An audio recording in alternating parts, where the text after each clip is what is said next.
I am here in Dr. Brian's office.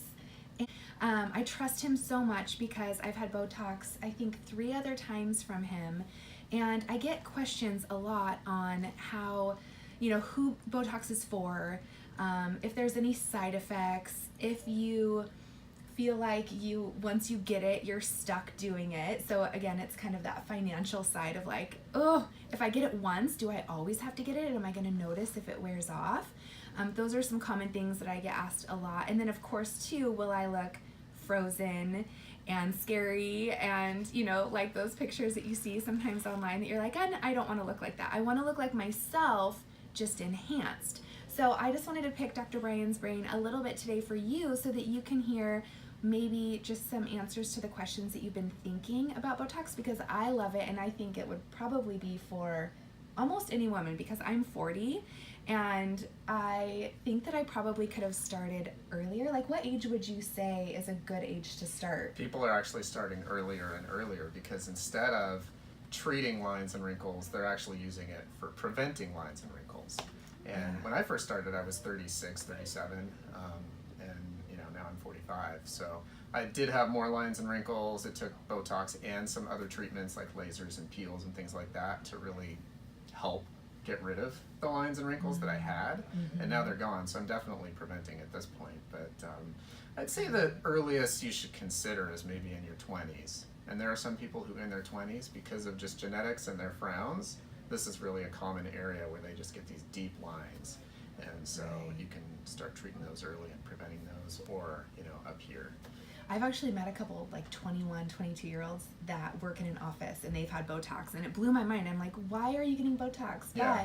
But again, it's preventative, and I think that can be wise, and doesn't your muscles play a little bit of a role into it too? Like if you have a stronger muscle versus a thinner muscle in your face, is that a thing? Yeah, it is. And men generally have just bigger muscles in their face, and they require more Botox than women for the same effect. And everyone's got different anatomy, different metabolism, and some people just, their muscles are super strong in certain areas. Yeah. And how would you tell someone if they are scared of looking frozen? Is there a time with Botox? I know for me, like a week and a half in sometimes I notice a little stiffening of the muscles, but then it relaxes again. What do you tell them when that's a concern? That concern is a valid concern, especially when you've never had Botox before. And the reality is, my response to that question when people come to my office, I say, do I look fake or frozen? And people look at me and they're like, no, why? And I say, because I have a whole lot more Botox in me than I'm about to give to you. Yes. And they're like, you do Botox?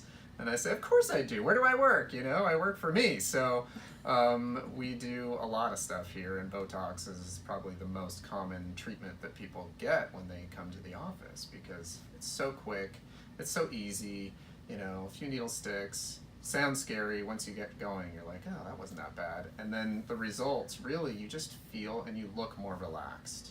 That should be it. You should look more relaxed, less tense, because there is less tension in your face, and the wrinkles and the tightness and even some of the tension, headaches and things like that kind of just melt away.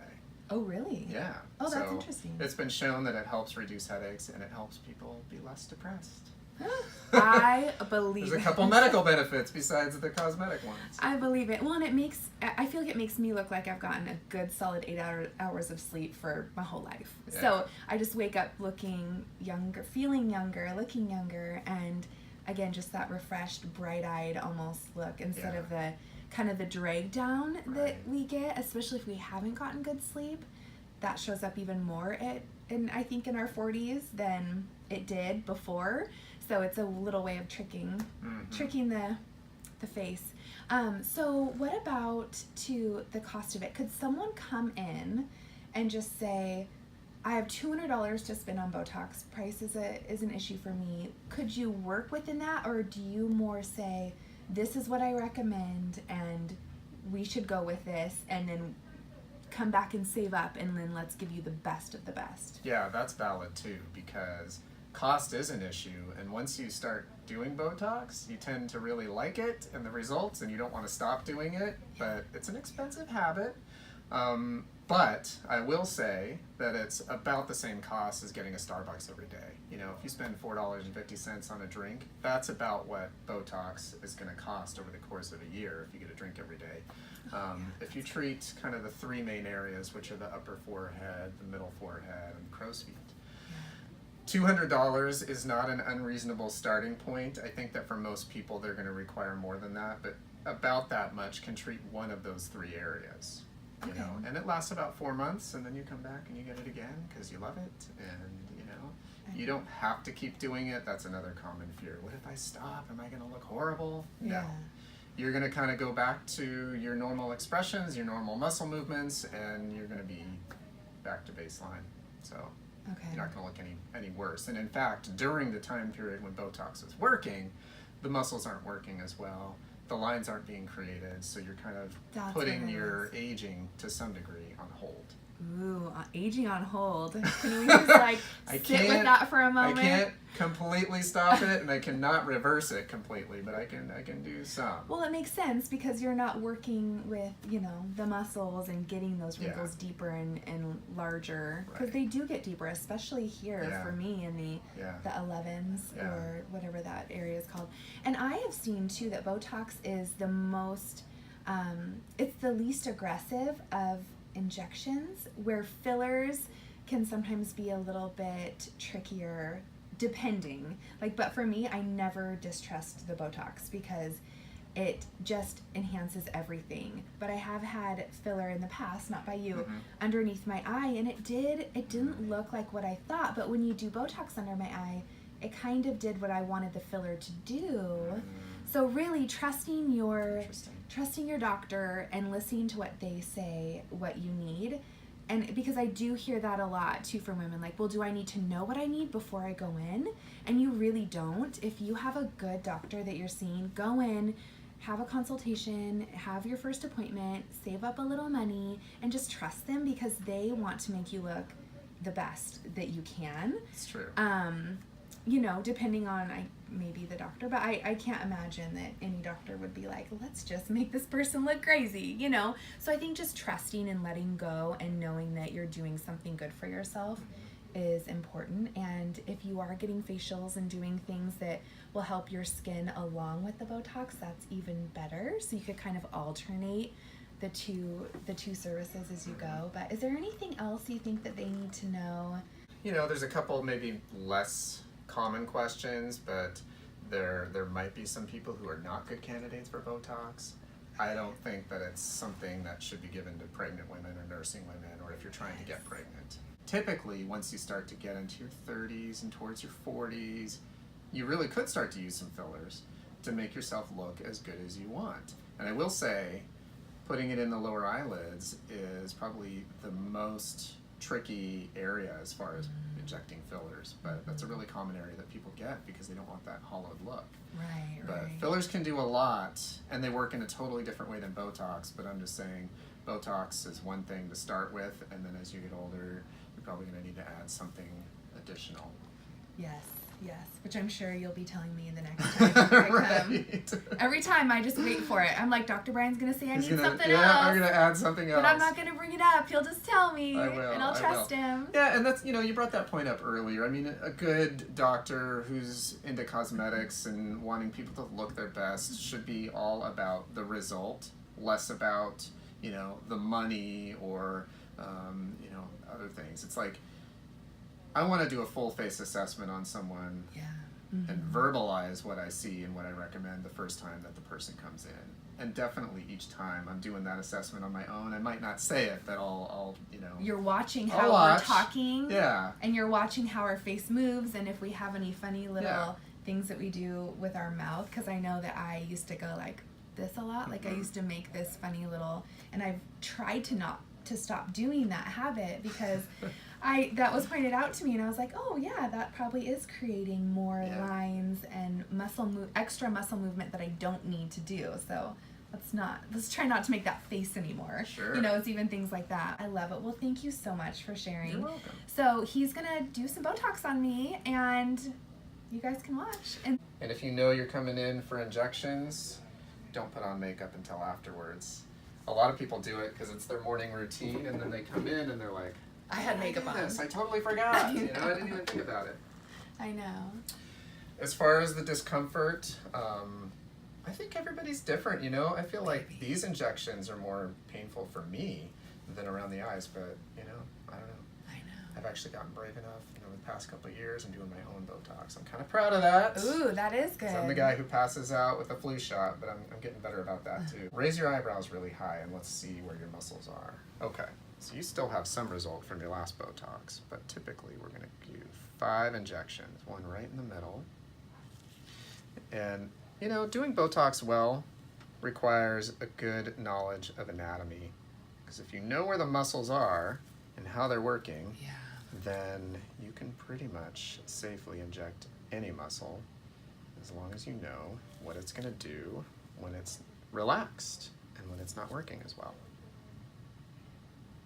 So, Botox comes as a little powder that you can barely see in the bottom of a little glass vial.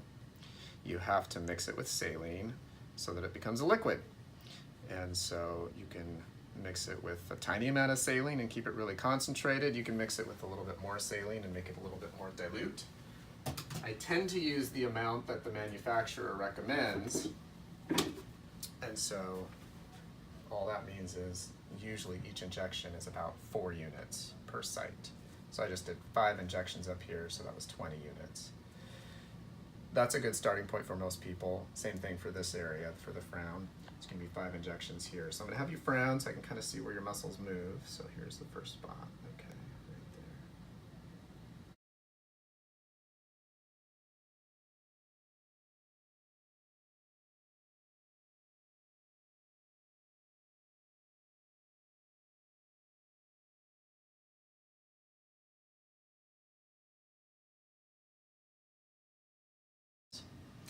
It's kind of like having an electrical cord plugged into a socket, and when you inject Botox, it's the equivalent of unplugging the cord.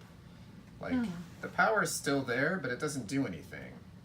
So when Botox falls away from that spot where a nerve meets a muscle, and again, it takes about 4 months, then the muscle starts working again. That's so interesting. So you can tell your brain as much as you want to move these muscles, and while Botox is in effect, it's not going to do anything.